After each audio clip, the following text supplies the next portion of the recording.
There's a question that has followed me for years. A question that feels simple on the surface, but every time I touch it, my entire sense of self begins to tremble. Who am I when thought stops? Not who I believe I am, not the story I tell others, not the character I live through every day, but who I am beneath all that. It began one quiet night.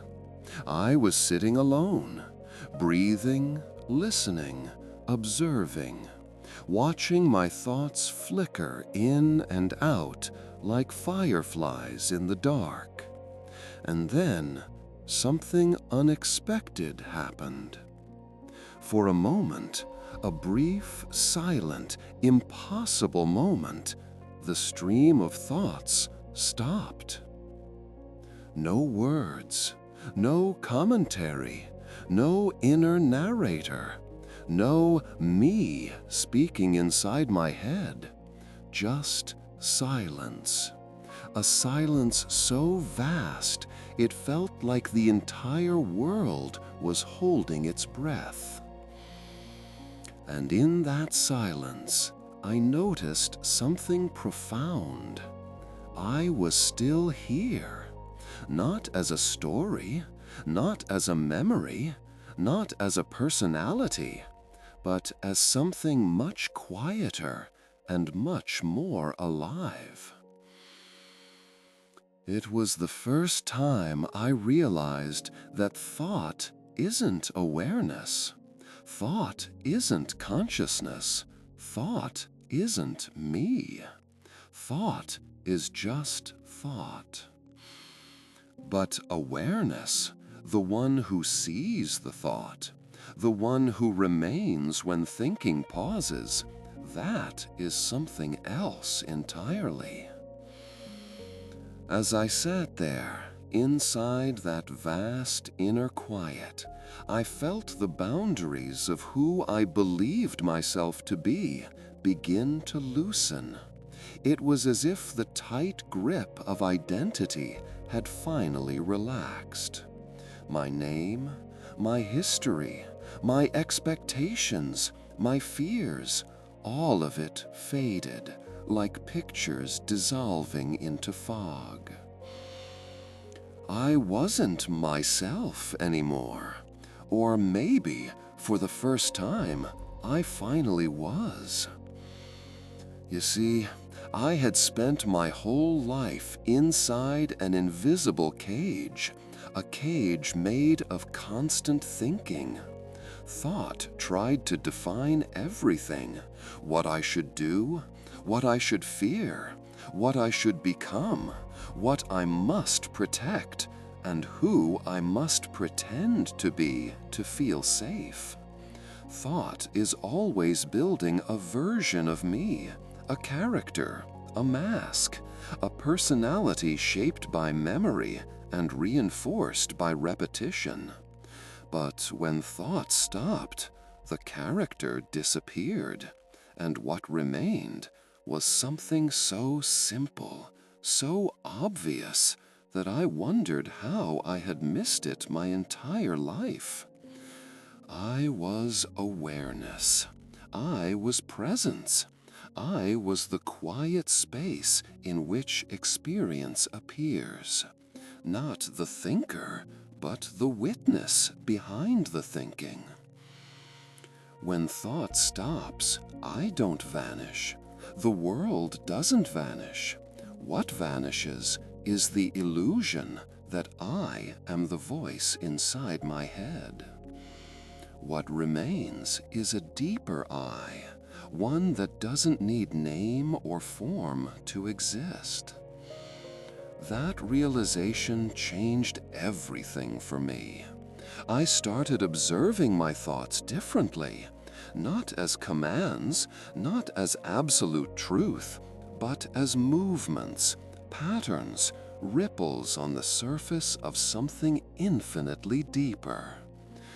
And the more I observed, the more I noticed how restless the mind truly is. It hates silence. It fears stillness. It resists the idea that it isn't the center of my being. So it fills the space with noise, with commentary, with endless obsessive narration that repeats itself day after day without pause. The mind is terrified of what happens when thought stops, because without thought, the mind loses control. It loses identity.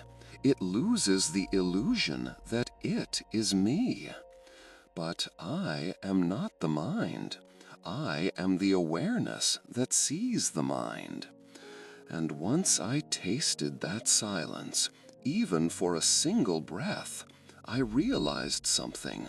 The peace I had been searching for in accomplishments, in validation, in relationships, in control, was hidden in that tiny gap where thought fades and awareness shines. That silence is always here. It's the background to every moment. But I had been too consumed by the noise of my own thinking to notice it. Since that night, I've returned to that silence again and again, not to escape life, but to see it clearly. And the more I rest in awareness, the more I understand something else. Thought isn't the enemy. It's a tool, a useful one, but only when I'm not enslaved by it. When thought stops, I meet myself without the story, without the mask, without the weight of everything I believe I must be.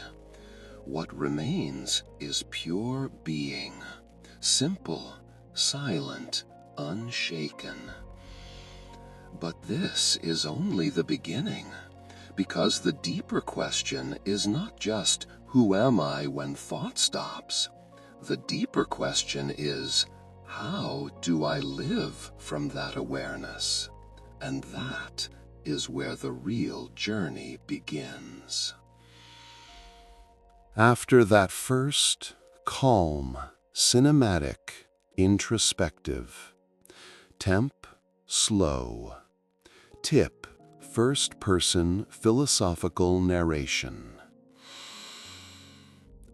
After that first glimpse of silence, something inside me shifted.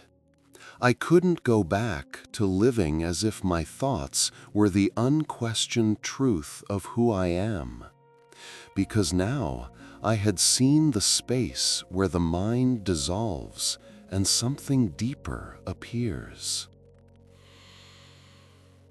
But knowing this and living this are two very different things. The mind doesn't surrender easily.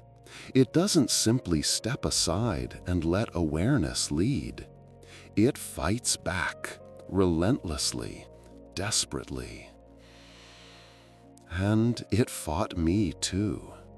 It tried to pull me back into old patterns, into fear, into control, into the belief that without constant thinking, I would lose myself. But every time I returned to that quiet place within, even for a moment, the illusion grew weaker. Slowly, I began to observe my thoughts the way you might observe clouds drifting across the sky, appearing, changing shape, passing away. Not solid, not personal, not me. I realized that almost every thought was either a memory of the past or a projection into the future. Very few thoughts were rooted in the present moment, and the present, the place where thought fades and awareness remains, became my anchor. But then something unexpected happened. One day, while sitting in silence, I noticed a thought arise. You're wasting time. A familiar one, an old companion, a whisper designed to push me back into productivity, into rushing, into the never-ending chase for something more. But this time, instead of believing it, I simply watched it, observed its texture, felt its urgency, listened to the fear inside it. And then I asked myself a simple question, softly. Who is this thought speaking to, if I am the one observing it? That moment broke something open in me. The thought didn't answer. It couldn't, because it had no one to speak to except the identity it had created, an identity built entirely from previous thoughts. I watched the thought lose its power. It faded like a shadow that disappears when you turn toward the light. And suddenly, a deeper clarity emerged. If thoughts speak to a fictional version of me, a character made of past experiences, then who am I when I no longer inhabit that character? Who am I when I step out of the costume my mind stitched together? The answer didn't come as words. It came as a feeling, a quiet, spacious recognition that I am the awareness beneath every identity I've ever worn. Not the achiever, not the wounded one, not the confident one, not the insecure one, not the thinker, not the dreamer, not the past, not the future, just the presence through which all of it flows. And from that day on, something subtle began to change. I moved more slowly, spoke more honestly, listened more deeply, not because I was trying to be spiritual, but because I was no longer rushing to maintain the illusion of who I thought I was. I allowed silence to become part of my life, not an escape, but a home. But then, even in the middle of conversations, work, stress, or fear, I started noticing the gap between one thought and the next. A tiny pause, barely noticeable, yet powerful enough to reveal the truth. I do not think thoughts. Thoughts arise within me, and I am the space they arise in. Slowly, gradually, the fear of losing myself transformed into curiosity, and then into freedom. I stopped clinging to opinions, labels, roles, or expectations, not because they disappeared, but because they no longer defined me. Soft pause. The less I identified with thought, the more alive I felt. Colors seemed brighter, sounds clearer, emotions more fluid and less overwhelming. Even pain became easier to sit with, not because it vanished, but because the story about it no longer controlled me. And then came the realization that completes the journey. When thought stops, I do not fall into emptiness. I return to myself, the self that is always here, always present, always aware, whether the mind is silent or loud. So now, whenever I feel lost or overwhelmed or trapped in mental noise, I ask one simple question. Who am I right now, before the next thought appears? And in that single moment, the noise drops, the identity loosens, and I return to the quiet presence that has always been here. That presence is who I am, not the story, not the thinker, not the voice, but the awareness that sees it all. And every time I remember this, I feel a deep, steady truth rise within me. I am not the mind. I am the witness, the observer, the space, the silence, the awareness beneath all experience. So, I return again and again to that timeless question, not to find an answer, but to dissolve the illusion that hides it. Who are you when thought stops? Observe, reflect, awaken.